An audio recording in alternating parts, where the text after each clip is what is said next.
नमस्कार साथियों, सभी का स्वागत, अभिनंदन, गुड मॉर्निंग। कैसा आप सब लोग?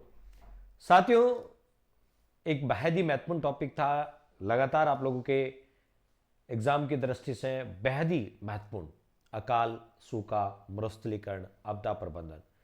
आगामी जो असिस्टेंट प्रोफेसर का एग्जाम है, साथ ही साथ जो तमाम प्रतियोगी परीक्षाएं अधीनस्थ सेवा चयन बोर्ड की होने वाली है फरवरी मार्च में, और जितनी भी प्रतियोगी परीक्षाएं हैं, भले आप वीडियो है, पटवार है, पुलिस है, थर्ड ग्रेड है, सेकंड ग्रेड है, फर्स्ट ग्रेड है, आरएस है, असिस्टेंट प्रोफेसर है, पीएसआई, उन सब में इस टॉपिक से डायरेक्ट और इनडायरेक्ट रूप से 1% पक्का पूछा जाता है।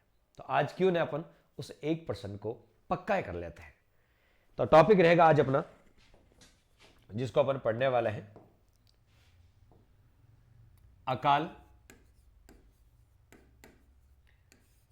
इसी को अपन सूखा, अकाल बोल दो या सूखा एक ही बात है, अकाल, सूखा, मरुस्थलीकरण,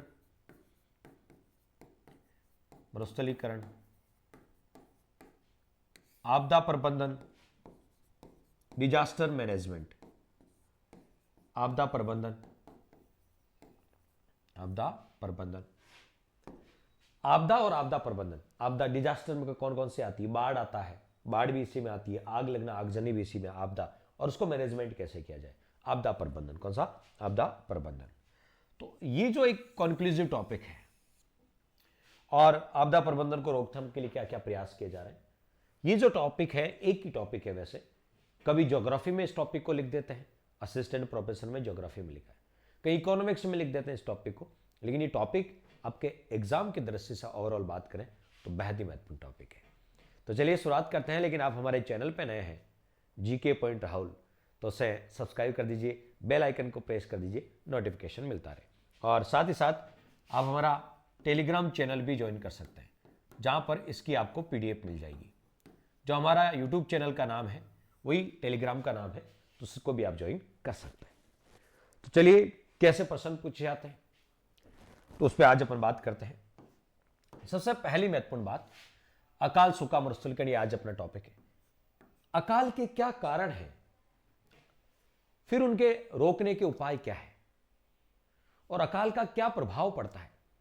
यहां से कई बार प्रश्न पूछते हैं, अकाल के क्या कारण हैं, उसको रोकने के क्या क्या उपाय है, प्रयास किए जा रहे हैं, व्यक्तिगत स्तर पे, सरकार के स्तर पे क्या प्रयास किए जाते हैं, और साथ ही साथ अकाल के क्या प्रभाव होते हैं। यदि अकाल पड़ता तो उससे कौन कौन इफेक्ट होता है, कौन कौन प्रभावित होते हैं, उन पे भी आज अपन चर्चा करें। तो सबसे पहले अकाल के कारणों पे चर्चा कर लेते हैं कि अकाल के क्या क्या कारण हैं। अकाल का जो सबसे महत्वपूर्ण कारण है, अकाल क्यों पड़ता है? जब वर्षा अपर्याप्त होती है, या अनियमित रूप से होती है, या अनिश्चित रूप से होती है। जब वर्षा की आवश्यकता होती है तब वर्षा नहीं होती है, तो यूं कह सकते हैं वर्षा अपर्याप्त यानी इनसफिशिएंट, या इरेगुलर, या अनिश्चित रूप से होती है, तो अकाल पड़ता है। दूसरा, शुष्क जलवायु और उच्च तापमान। ये जलवायु जब शुष्क होती है तो वहां आपको पता है उपज नहीं होती है, पैदावार नहीं होती है, कृषि नहीं होती है, फसलें नहीं होती। वृक्षों की कटाई, उसके कारण भी, क्यों वृक्ष हो गए, हरी भरी होंगे, तो आपको पता है वर्षा की संभावना ज्यादा रहती है, लेकिन वृक्षों की कटाई। भूजल का अंधाधुंध दोहन, जो भूमिगत जल स्तर है वो लगातार गिरते जा रहा है। ये कहीं ना कहीं, क्योंकि यदि भूमिगत जल स्तर गिरेगा तो सिंचाई की सुविधाओं का अभाव हो जाएगा और पैदावार कम होगी। जो इकोसिस्टम हमारा अनबैलेंस्ड हो रहा है, पारिस्थितिकी असंतुलन, जो पारिस्थितिकी असंतुलन है, ठीक है, उसके कारण भी कहते हैं ना कि जो फूल पहले फरवरी में खिलते थे वो फूल आजकल नवंबर में खिलने लगे, फसल समय से पहले पकने लग गई। तो ये कहीं ना कहीं जो इकोसिस्टम अनबैलेंस्ड है वो इसके लिए जिम्मेदार है। साथ ही यदि अपन बात करें और कौन कौन से कारण जो अकाल के, 1 मिनट, हाँ, सीमित संसाधन और जनसंख्या का बढ़ता दबाव। जितने हमारे पास रिसोर्सेज है उससे कई गुना जनसंख्या है, तो रिसोर्सेज पे दबाव पड़ता है। तो ये अकाल के कुछ कारण हैं जो आपको, अब अकाल पड़ गया तो उसका क्या प्रभाव पड़ेगा। अकाल के प्रभाव, अभी हमने अकाल के कारणों पे चर्चा की कि अकाल के कारण कौन कौन से हैं, कि वर्षा की अपर्याप्तता, शुष्क जलवायु, वृक्षोन्मूलन, भूजल का दोहन, पारिस्थितिकी असंतुलन और जनसंख्या का बढ़ना। क्वेश्चन आ सकता है कि अकाल के कौन कौन से कारण हैं। फिर अकाल के क्या प्रभाव है, निम्न में से कौन सा अकाल का प्रभाव है या नहीं। तो पहला है, यदि अकाल पड़ेगा तो कृषि फसलों का नष्ट होना। अकाल पड़ गया इसका मतलब कृषि नहीं होगी, पैदावार नहीं होगी, उत्पादन नहीं होगा, तो उत्पादन में गिरावट आ जाएगी, उत्पादन गिरावट आ जाएगी, खड़ी फसलें नष्ट हो जाएगी, फसल नष्ट हो जाएगी, उत्पादन में गिरावट आ जाएगी।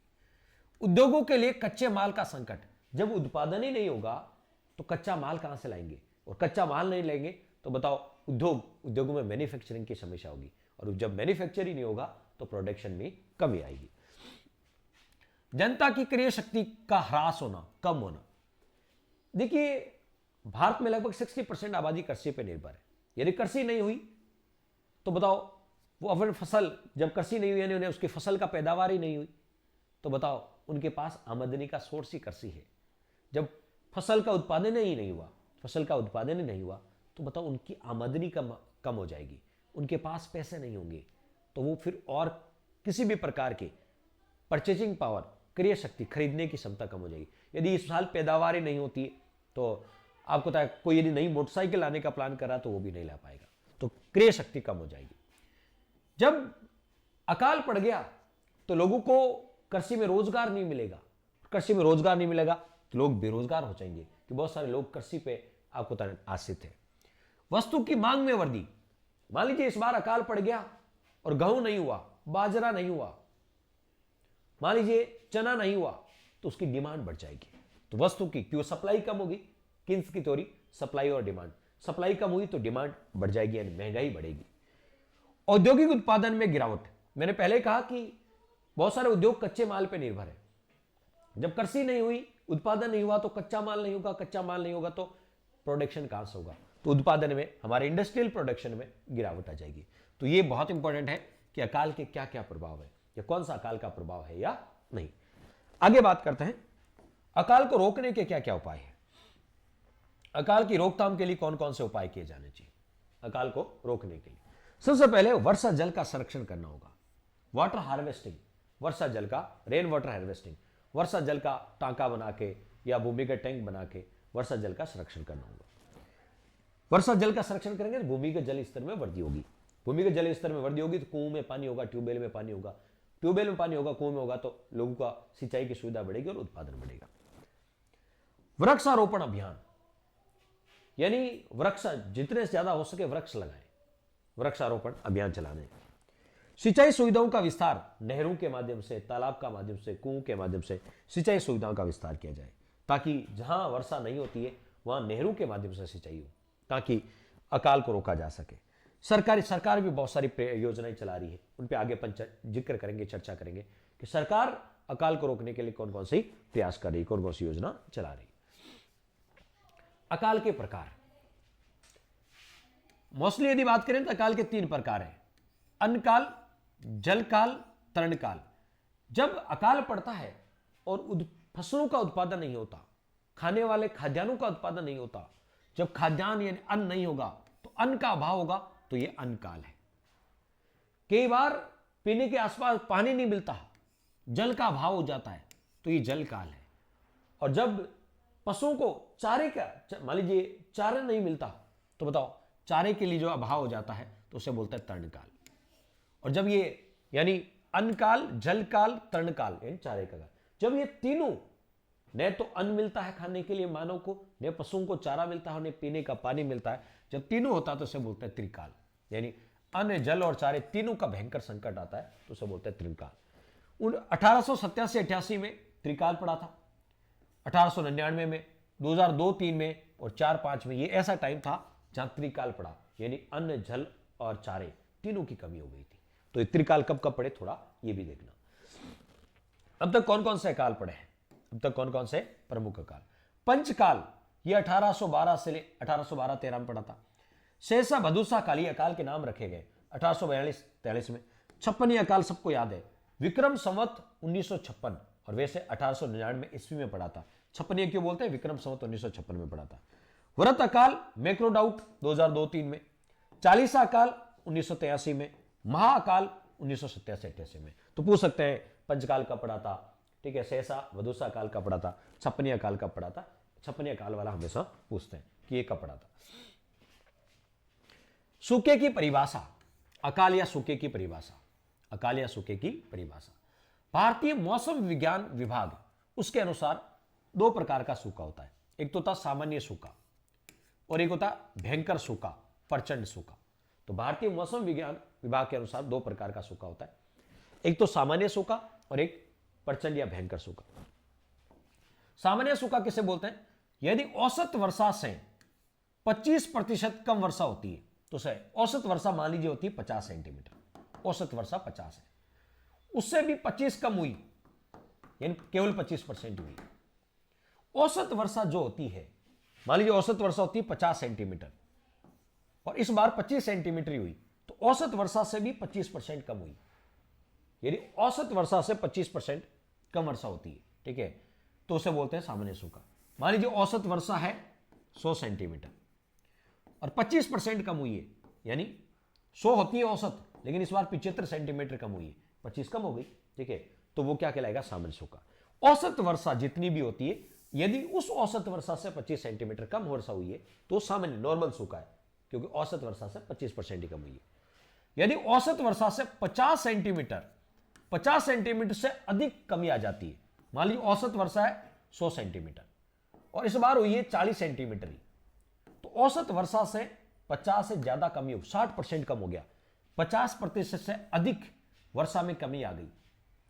एवरेज जो वर्षा होती है यदि उससे 25% कम वर्षा होती है तो सामान्य, यदि एवरेज जो वर्षा होती है उससे 50% से ज्यादा कमी हो गई तो प्रचंड सूखा होगा या भयंकर सूखा होगा। यह भारतीय मौसम विभाग के सिंचाई आयोग के अनुसार क्या है सूखे की परिभाषा? सिंचाई आयोग के अनुसार इन्होंने सूखे को दो भागों में डिवाइड किया, सीमित सूखा और गंभीर सूखा।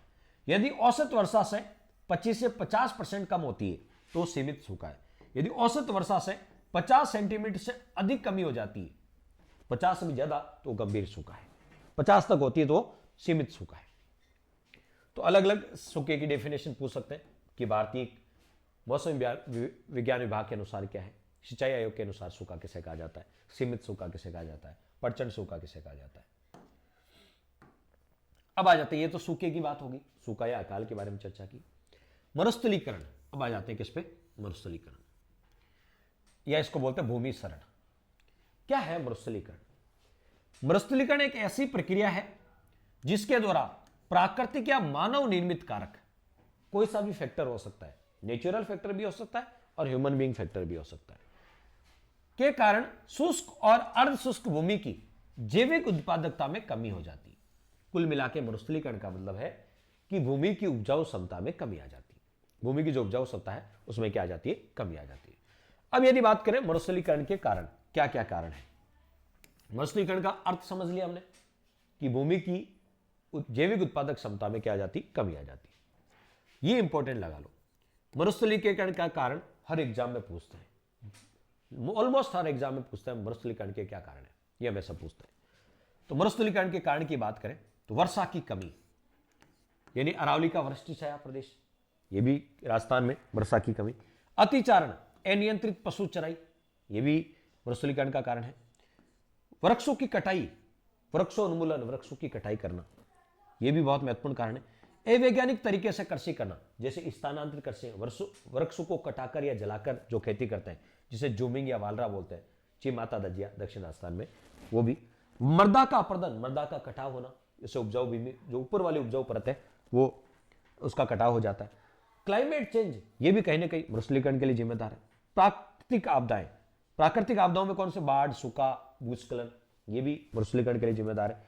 और रासायनिक उर्वरकों का बढ़ता प्रयोग, आजकल हम केमिकल का यूज करते हैं, केमिकल का यूज करने से एक समय बाद भूमि बंजर हो जाती है, तो ये मरुस्थलीकरण के कारण है। कि मरुस्थलीकरण के कारण हमेशा एग्जाम में पूछते हैं कि मरुस्थलीकरण के कौन कौन से कारण है। अब यदि कहीं मरुस्थली डेजर्टिफिकेशन हो गया तो उसके क्या प्रभाव पड़ेंगे? यदि कोई भूमि बंजर हो गई, मरुस्थलीकरण का प्रभाव लगातार बढ़ रहा है, मरुस्थलीकरण का क्षेत्र या दायरा लगातार बढ़ रहा है, तो उसके क्या प्रभाव होंगे? यदि कहीं मरुस्थलीकरण बढ़ रहा है तो वहां वनस्पति नष्ट हो जाएगी, भूमि बंजर हो जाएगी। भूमि बंजर हो गई तो उत्पादन नहीं होगा, मिट्टी का शरण होगा, मिट्टी का कटाव होगा, प्राकृतिक आपदाओं में वृद्धि होगी, भूमि बंजर हो जाएगी, जैव विविधता बायोडाइवर्सिटी खत्म हो जाएगी या कम हो जाएगी। वहां से लोग पलायन करने लगेंगे, क्योंकि यदि मरुस्थल भूमि बंजर होगी, वहां उत्पादन नहीं हो रहा है, तो आजीविका का साधन नहीं रहेंगे और लोग पलायन करेंगे शहरों की ओर या दूसरे स्थान की ओर। तो ये मरुस्थलीकरण के प्रभाव है। अब आ जाता है तीसरा महत्वपूर्ण, जो सबसे एग्जाम में पूछा जाता है कि मरुस्थलीकरण को रोकने के क्या क्या उपाय है। ये इंपॉर्टेंट कि मरुस्थलीकरण के रोकने के क्या क्या उपाय है। एक तो मरुस्थलीकरण के कारण और उसको रोकने के उपाय, दोनों एग्जाम के लिए आपके महत्वपूर्ण है, आपके एग्जाम की दृष्टि से दोनों के दोनों महत्वपूर्ण है। रोकने के उपाय, वनीकरण को प्रोत्साहन, यानी वृक्षारोपण जो कारण है उसी का उल्टा कर दो। वृक्षों की कटाई मरुस्थलीकरण के लिए जिम्मेदार है, तो ज्यादा से ज्यादा वृक्ष लगाओ। तो वनीकरण यानी वृक्षारोपण को बढ़ावा देना। कौन सा? शेल्टर बेल्ट वृक्षारोपण, इसको बोलते हैं वातरोधी वृक्षारोपण।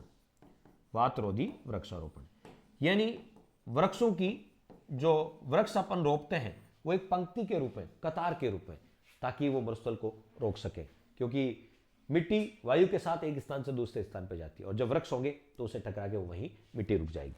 तो वृक्षारोपण को बढ़ावा देना, शेल्टर बेल्ट वृक्षारोपण करना। जैविक उर्वरकों को बढ़ावा, रासायनिक उर्वरकों से मरुस्थलीकरण बढ़ता है, तो कम करने के लिए जैविक उर्वरकों का प्रयोग करना पड़ेगा। फसल चक्र को अपनाना पड़ेगा, बदल बदल के फसलें बोनी पड़ेगी। सिंचाई की वैज्ञानिक पद्धतियों को अपनाना पड़ेगा, बूंद बूंद पत्ती, स्प्रिंकल पत्ती, यानी सिंचाई की जो वैज्ञानिक पत्तियां हैं उसको अपनाना पड़ेगा। चारागाहों का विकास किया जाए, बीड़, बीहड़, बीड़ा, बेड़ा, ठीक है। बीड़, देखिए बीड़ क्या है? शेखावटी क्षेत्र में जो चारागाह होता है उनको बीड़ बोलते हैं, मारवाड़ में उनको बीड़ा बोलते हैं। बीड़ कहां बोलते हैं? तो बीड़ आपको पता है पूरी राजस्थान, धौलपुर, करौली वाले साइड, और बेड़ा मेवाड़ में बोलते हैं। अवैध खनन गतिविधियों पर रोक लगाना, जो इलीगल माइनिंग होती है उससे रोक लगेगा तो मरुस्थलीकरण पर कंट्रोल होगा। भूजल स्तर में वृद्धि करेंगे तो सिंचाई के सोर्स बढ़ेंगे और मरुस्थलीकरण के बारे में जागरूकता बढ़ाई जाए, मेन चीज तो ये सब करेंगे तो मरुस्थलीकरण को रोका जा सकता है। मरुस्थल के टाइप की बात करें तो मरुस्थल के मुख्य रूप से 3 टाइप होते हैं। रेतीला मरुस्थल होता है तो उसे इर्ग बोलते हैं, चट्टानी तो उसे हम्मादा बोलते हैं, और जब मिश्रित पथरीला मरुस्थल, रेग, ठीक है, तो बताओ इसे बोल सकते हैं मिश्रित मरुस्थल, इर्ग, हम्मादा और रेग, ठीक है। यदि पूरे तरीके से रेतीला है तो इर्ग, चट्टानी है तो हम्मादा, और रेग या सेरिट यानी मिश्रित पथरीला और रेतीला दोनों का रूप यहां पर देखने को मिलता है। मरुस्थल के रोकने के लिए मैंने कहा कि सरकार भी अपने स्तर पर प्रयास कर रही है मरुस्थल को रोकने के लिए। तो मरुस्थलीकरण की रोकथाम हेतु कुछ संस्थाएं भी है जो लगातार प्रयास कर रही है। अंतरराष्ट्रीय लेवल की एक संस्था है जो मरुस्थलीकरण के रोकने के लिए काम करती है, वो है यूएनसीसीडी, जो अंतरराष्ट्रीय लेवल की एक संस्था है, United Nations conference on combat desertification. Combat desertification का मतलब मरुस्थलीकरण को रोकना, तो United nation conference of combat desertification, संयुक्त राष्ट्र मरुस्थलीकरण रोकथाम कन्वेंशन, या यूं बोल सकते हैं United Nations convention on combat desertification. Clear? तो सीडी याद रखना, कॉम्बैट डेजर्टिफिकेशन, मरुस्थलीकरण को रोकना। यह संस्था 17 जून 1994 को गठित हुई थी। यह पर्यावरण और विकास को स्थायी भूमि प्रबंध से जोड़ने वाला एकमात्र कानूनी रूप से बाध्यकारी अंतरराष्ट्रीय समझौता है, और इस संस्था के सदस्य देश कितने हैं? 197। 17 जून को इस संस्था की स्थापना हुई थी, इसलिए 17 जून को विश्व मरुस्थलीकरण सूखा रोकथाम दिवस मनाया जाता है। तो विश्व मरुस्थलीकरण रोकथाम दिवस का मनाया जाता है 17 जून को, क्योंकि इस संस्था की स्थापना 17 जून को हुई थी। वर्ष 2023 में हर साल मनाते, तो वर्ष 2023 में मरुस्थलीकरण दिवस की थीम क्या रखी थी? उसकी भूमि उसका अधिकार, हर लैंड हर राइट, उसकी भूमि उसका अधिकार। ये वर्ष 2023 के विश्व मरुस्थलीकरण रोकथाम दिवस की थीम थी, तो ये भी बहुत इंपॉर्टेंट हो जाता है। यूएनसीसीडी जो अंतरराष्ट्रीय लेवल की संस्था है, इसके द्वारा मरुस्थलीकरण के क्या कारण है, पर प्रभाव क्या है, रोकथाम के उपाय है, उन पर विचार करने के लिए हर 2 साल में एक सम्मेलन आयोजित होता है। उसका नाम है कॉप, कॉन्फ्रेंस ऑफ पार्टीज। हर 2 साल में होता है ये यूएनसीसीडी के द्वारा। कॉप 14 का आयोजन भारत में हुआ था। कहां भारत में हुआ था? कॉप 14 का आयोजन 2019 में हुआ था, ग्रेटर नोएडा में, उत्तर प्रदेश में हुआ था, ठीक है। और यह भारत में आयोजित होने वाला पहला कॉप था। अभी यदि बात करें, दो कॉप 16 कहां होगा? तो ये सऊदी अरब रियाद में होगा। सऊदी अरब रियाद कब होगा? दिसंबर 2024 में। दिसंबर 2024 में होगा, ठीक है, 2024 में सऊदी अरब रियाद में होगा। वो अंतरराष्ट्रीय लेवल की संस्था थी, यूएनसीसी, मरुस्थल को रोकने के लिए। भारत में काजरी है, central arid zone research institute, केंद्रीय शुष्क क्षेत्र अनुसंधान संस्थान काजरी। 1959 जोधपुर, काजरी का नाम काजरी 1959 में किया गया था। आप कमेंट करके बता सकते हैं मुझे काजरी की स्थापना कब हुई थी? कमेंट करके बता सकते हैं काजरी की स्थापना कब हुई थी। काजरी नाम 1959 में हुआ था, लेकिन काजरी की स्थापना कब हुई थी? 1951, 52, 53, 54 बता सकते हैं। ये आईसीआर के द्वारा संचालित है, भारतीय कृषि अनुसंधान परिषद, Indian council of agriculture research, इसके द्वारा यह संचालित है। भारत सरकार इसका संचालन कर रही है, लेकिन ये अमेरिका और यूनेस्को के सहयोग से भारत सरकार इसको चला रही है। काजरी के 2 क्षेत्रीय मुख्यालय कहां है? जोधपुर में। क्षेत्रीय केंद्र एक तो भुज गुजरात में और एक लेह लद्दाख में। फिर यदि अपन बात करें आगे, मरुस्थल का प्रयाण क्या होता है? मरुस्थल का प्रयाण, प्रयाण रेगिस्तान का मार्च, इसी को बोलते हैं मरुस्थल का प्रयाण। रेगिस्तान का मार्च, इसी को बोलते हैं मरुस्थल का प्रयाण। अमरुस्थलीय क्षेत्र का मरुस्थलीय क्षेत्र में परिवर्तित होना, जहां पर अभी मरुस्थल नहीं है, जहां पर अभी मरुस्थल नहीं है उसको मरुस्थल में बदलना, जहां भी मरुस्थल नहीं है उसको मरुस्थल में बदलना। यानी अमरुस्थलीय क्षेत्र को, जो अमरुस्थलीय क्षेत्र है, यदि वो धीरे धीरे मरुस्थल में कन्वर्ट हो रहा है, धीरे धीरे वहां पर मरुस्थल का प्रसार हो रहा है, तो रेगिस्तान का आगे बढ़ना, रेगिस्तान का मार्च, या इसी को बोलते हैं मरुस्थल का प्रयाण। क्या बोलते हैं? मरुस्थल का प्रयाण।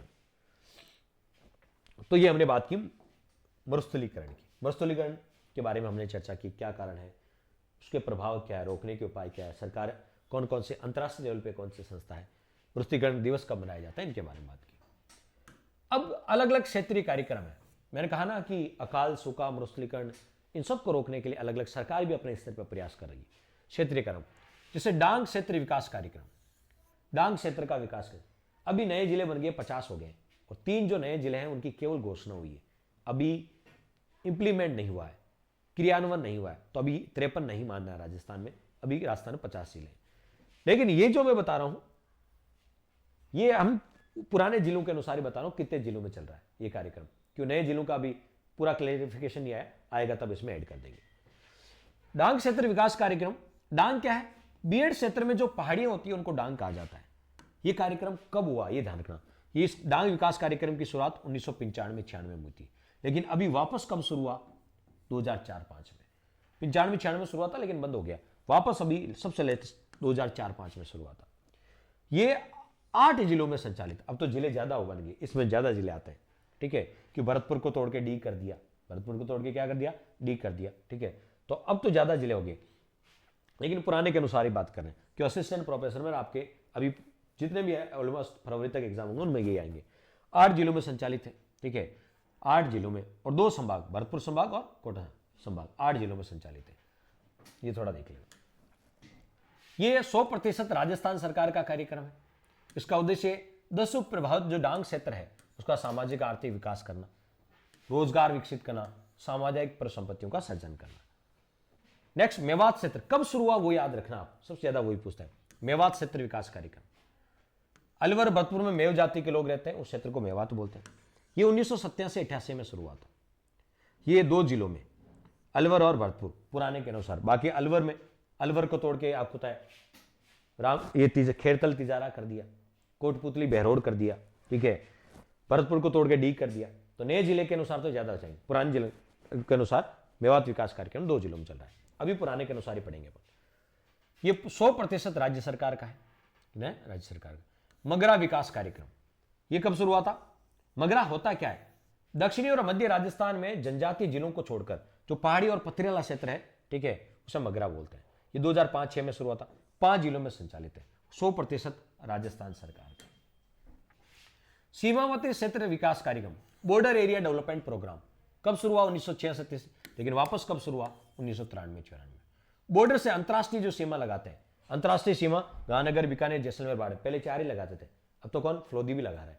कौन लगा रहा है? फलोदी भी लगा रहा है, अनूपगढ़ भी लगा रहा है, ठीक है। तो 6 हो गए, कितने हो गए? 6, लेकिन पुराने के अनुसार 4 जिलों में ये संचालित है। ये 100% केंद्र सरकार द्वारा, क्या भारत सरकार के गृह मंत्रालय के द्वारा संचालित है, भारत सरकार के गृह। इन राज्यों को राशि किस आधार पर देते हैं कि अंतर्राष्ट्रीय सीमा कितनी बना रहे हैं, इंटरनेशनल बाउंड्री कितनी बना रहे हैं, विकास खंड उसकी वहां रहने वालों की जनसंख्या कितनी है और क्षेत्रफल कितना, जनसंख्या, क्षेत्रफल और इंटरनेशनल बाउंड्री कितनी शेयर करते हैं, उस आधार पर राशि का आवंटन होता है। सीमांतरी क्षेत्रों में रहने वाले लोगों को विशिष्ट आवश्यकताओं को पूर्ति करना, ये इसका उद्देश्य है। 60% तक राशि आधारभूत संरचनाओं के विकास में खर्च होती है। यदि 100 रुपए खर्च आते हैं, 100 रुपए आते हैं यहाँ पे, तो 60 रुपए आधारभूत संरचनाओं के लिए खर्च होते हैं, 10 रुपए सुरक्षा संबंधी कार्यों में खर्च होते हैं, 15 रुपए रख रखाव में, तो 15 शिक्षा, स्वास्थ्य और कृषि में खर्च होते हैं। बीएड सुधार कार्यक्रम, बजट घोषणा 2013-14 में शुरुआत हुई। ये 5 जिलों में संचालित है। बीएड जो क्षेत्र है वहां पर किसानों के लिए, ठीक है, समतल भूमि उपलब्ध कराना। कंदरा सुधार कार्यक्रम 1987-88, ये 8 जिलों में संचालित है, 100% केंद्र सरकार का है। सूखा संभाव्य कार्यक्रम, ठीक है, ड्रॉट प्रोन एरिया प्रोग्राम, ये एग्जाम में कई बार पूछते हैं। सूखा संभाव्य क्षेत्र कार्यक्रम 1973-74 में, कहीं 74-75 भी लिखा होता है, लेकिन ये शुरू आता है 73-74 में, कहीं 74-75 भी लिखा होता है। चौथी पंचवर्षीय योजना में ये 11 जिलों में संचालित, कितने जिलों में, 11 जिलों में संचालित है। ये पहले 50% केंद्र सरकार का था, 50% राज्य सरकार का, लेकिन 1999 के बाद 75-25, अभी वर्तमान में इसका रेशो है 75-25, 75-25।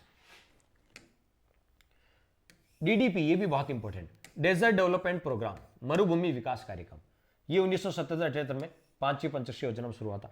10 जिलों में जब शुरू हुई थी, 10 जिलों में, अभी ये 16 जिलों में, ठीक है। नए जिलों बनने के बाद अलग अलग अपन बात करेंगे, अभी यही पढ़ रहे हैं पुराने जिलों के अनुसार।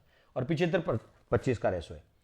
वृक्षारोपण करना, मरुस्थलीकरण के प्रसार को रोकना, इकोसिस्टम बैलेंस करना, ये इसका उद्देश्य है। मरु प्रसार रोकथाम अधिनियम सीडीपी, ये 1999-2000 में 10 जिलों में शुरू हुआ था, 75-25 का कार्यक्रम। मरुगोचर कार्यक्रम 2003-4 में शुरू हुआ था, 10 जिलों में, और 75-25 का रेशो है। एकीकृत बंजर भूमि विकास कार्यक्रम 1 अप्रैल 1995, राजस्थान के कितने, 10 जिलों में संचालित है। ग्रामीण विकास मंत्रालय के बंजर भूमि विकास विभाग द्वारा यह संचालित है। यह आपको ध्यान में किसके द्वारा संचालित है। लेकिन एकीकृत व्यर्थ भूमि आ जाए जहां पर, वो 1992-93 में शुरू हुआ था। यह बंजर भूमि है और यह व्यर्थ भूमि है। जीवन धारा कार्यक्रम, ये पूछते हैं कई बार, 1996-97 में शुरू हुआ था, 100% केंद्र सरकार का कार्यक्रम है। बीपीएल परिवार वाले जो लघु और सीमांत कर सके, कुओं के निर्माण के लिए यह राशि उपलब्ध कराए, जीवन धारा, उनको कुओं के निर्माण के लिए राशि दी जाती है इस योजना के तहत। आईडब्ल्यूडीपी, डीपीएपी, डीडीपी, इनको 1995 में हनुमंतराव समिति की सिफारिश पर जल ग्रहण विकास कार्यक्रम में शामिल कर दिया था, और 1 अप्रैल 2008 में इनको एकीकृत जल ग्रहण प्रबंधन परियोजना, integrated water development programme project, इसमें शामिल कर दिया था। 1 अप्रैल 2008 को प्रारंभ होता, 90 सेंट्रल गवर्नमेंट और 10 राजस्थान सरकार इसका हिस्सेदारी है। हरियाली परियोजना, यह 27 जनवरी 2003 को शुरू हुई थी। हरियाली परियोजना का उद्देश्य जल का संरक्षण करना, सिंचाई हेतु जल की व्यवस्था करना, मत्स्य पालन को बढ़ावा देना, पेयजल समस्या का निराकरण और वृक्षारोपण, ये इसका हरियाली परियोजना का उद्देश्य है। नीरांचल परियोजना 2016 से 2022 तक चली थी। नीरांचल राष्ट्रीय वाटरशेड परियोजना, जल संसाधनों के सुधार और संरक्षण को बढ़ावा देना, यह भारत सरकार ने वर्ल्ड बैंक के सहयोग से संचालित की थी। भारत के 9 राज्यों में और राजस्थान के 2 जिलों में, जोधपुर, उदयपुर में संचालित है। यह भी इंपॉर्टेंट है। राजस्थान कृषि प्रतिस्पर्धा परियोजना, यह 2012 से 2020 तक चली थी। किसके, वर्ल्ड बैंक के सहयोग से, वर्ल्ड बैंक द्वारा संचालित थी। राजस्थान में 10 कृषि जलवायु प्रदेश से 10 के 10 में संचालित थी। इसका उद्देश्य था सिंचाई जल का कुशल उपयोग करना। इस परियोजना के 6 घटक है: सतही जल, सरफेस वाटर, संग्रहित जल, भूजल, कृषि या कह सकते हैं उद्यानिकी और पशुपालन, इन पे इसका फोकस किया गया था। प्रधानमंत्री कृषि सिंचाई योजना, ये 2015-16 में शुरू हुई थी। पर ड्रॉप मोर क्रॉप, प्रति बूंद अधिक फसल, केंद्र सरकार का 60% और राज्य सरकार का 40%। प्रत्येक खेत में सिंचाई सुविधाओं का विस्तार करना, ये इसका उद्देश्य था। इसके अंतर्गत कौन कौन से मिशन आते हैं? समन्वित एकीकृत जल ग्रहण प्रबंधन कार्यक्रम, तरुण सिंचाई लाभ कार्यक्रम, ऑन फार्मिंग जल प्रबंधन। राजीव गांधी जल संचय योजना, ये 20 अगस्त 2019 को शुरू हुई थी। पहले मुख्यमंत्री जल स्वावलंबन अभियान चलता था, उसी की जगह शुरू हुई थी। पहला चरण 2019 से 21 तक चला था। 33 जिलों के 4000 गांवों में इससे लाभान्वित हुए थे। यह सबसे इंपॉर्टेंट है माडा कार्यक्रम, संशोधित या परिवर्तित क्षेत्र विकास कार्यक्रम, इसको बोलते हैं माडा, ठीक है, क्या बोलते हैं, मॉडिफाइड माडा 1978-79 में। ये 13 जिलों में संचालित है, आदिवासी बेल्ट में। ये टाडा है, ये क्या है? टाडा। वो माडा है, ये टाडा है। ट्राइबल के लिए जनजातीय क्षेत्र विकास कार्यक्रम, ये 1992-93 इनकी दोनों की डेट पूछी गई है। माडा और टाडा की डेट पूछी गई है। ये 8 जिलों में संचालित है। मरु विकास बोर्ड कब गठित हुआ था? 1966 में। रूख भाइला क्या? रूख भाइला वृक्ष मित्र कार्यक्रम। यह कार्यक्रम राजीव गांधी के समय 1986 में शुरू हुआ था। राजस्थान में कहां से शुरू हुआ था? डूंगरपुर से। रूख भाइला वृक्ष मित्र कार्यक्रम। भारत का मरुस्थलीकरण और भूमि यूनियन एटलस, जो इसरो के द्वारा 2016 में जारी किया, यह एटलस 2016 में जारी किया गया था। इसका उद्देश्य मरुस्थलीकरण और भूमि क्षरण का मुकाबला करना, यानी मरुस्थलीकरण को रोकना। चारा विकास योजना कब शुरू हुई थी? 2010 में। कमांड क्षेत्र विकास कार्यक्रम CADP, ये 1974-75 में शुरू हुआ था। भारत सरकार और वर्ल्ड बैंक के सहयोग से सिंचाई में सुधार और कुशल जल प्रबंधन में, कृषि उत्पादन में वृद्धिकरण। मरुस्थलीकरण वृक्षारोपण शोध केंद्र, ये 1952 जोधपुर। और ये आगे जाके क्या बना था? काजरी बना था। तो काजरी का नाम पहले ये था, मरुस्थलीय वृक्षारोपण शोध केंद्र 1952। काजरी का नाम पहले ये था। काजरी का नाम काजरी 1959 में हुआ था। ये भी बहुत इंपॉर्टेंट है। Desert medicine research centre, DMRC, ये 27 जून 1984 को जोधपुर में स्थापित हुआ था। और ये भारतीय आयुर्विज्ञान अनुसंधान परिषद के द्वारा संचालित है। राजस्थान में प्राकृतिक आपदाएं। प्राकृतिक आपदाओं में कौन कौन आता है? भूकंप। आपदा की बात कर लेता है। आपदा भी हमने अकाल की बात की, सूखा अकाल की, मरुस्थलीकरण की बात की। अब आपदा की बात। आपदा में कौन? भूकंप आता है, बाढ़, सूखा, आग, भूस्खलन। ठीक है, ये प्राकृतिक आपदा है। भूकंप 4 से 5 तीव्रता का कहां आता है? भूकंप प्रभावित जोन कहां? राजस्थान में अलवर, भरतपुर, झुंझुनू, सिरोही, जालौर, बाड़मेर, जैसलमेर, डूंगरपुर, बांसवाड़ा, उदयपुर। ये भूकंप प्रभावित जोन है। बाढ़ 1970-71 में सांबर में आई थी, 80-81 में जयपुर में आई थी, 2006 में कवास में भी बाढ़ आई थी। सूखा अकाल हमने कब कब पढ़ा था? इसकी बात कर ली। आगजनी, भूस्खलन की संभावना यहां नहीं है, वो पहाड़ी क्षेत्र में है, जैसे हिमालय वाले बेल्ट में। ये सबसे इंपॉर्टेंट है। आपदा तो हमने बात की, आपदाओं में कौन कौन आता है। लेकिन राजस्थान में एक आपदा के लिए एक विभाग बनाया गया है। आपदा प्रबंधन एवं सहायता बोल दो या राहत विभाग बोल दो। आपदा प्रबंधन एवं राहत विभाग या सहायता विभाग। इस विभाग की स्थापना 24 अक्टूबर 1951 को हुई थी। यह विभाग डिपार्टमेंट कब बना था? 1951 में बना था। तो पूछ सकते हैं राजस्थान में आपदा प्रबंधन राहत विभाग कब बना? 24 अक्टूबर 1951 को बना था। यह तो विभाग बना है। क्या बना है? विभाग। राजस्थान में आपदा प्रबंधन अधिनियम कब? राजस्थान आपदा प्रबंधन अधिनियम 2005। लेकिन ये लागू कब से हुआ? 1 अगस्त 2007 से लागू हुआ। 2005 में अधिनियम बना था। अधिनियम कब बना? 2005 में। आपदा वाला राजस्थान में लागू कब से हुआ? राजस्थान में 1 अगस्त 2007 से लागू हुआ था। यह अधिनियम है। राजस्थान राज्य आपदा प्रबंधन प्राधिकरण, ये अथॉरिटी है।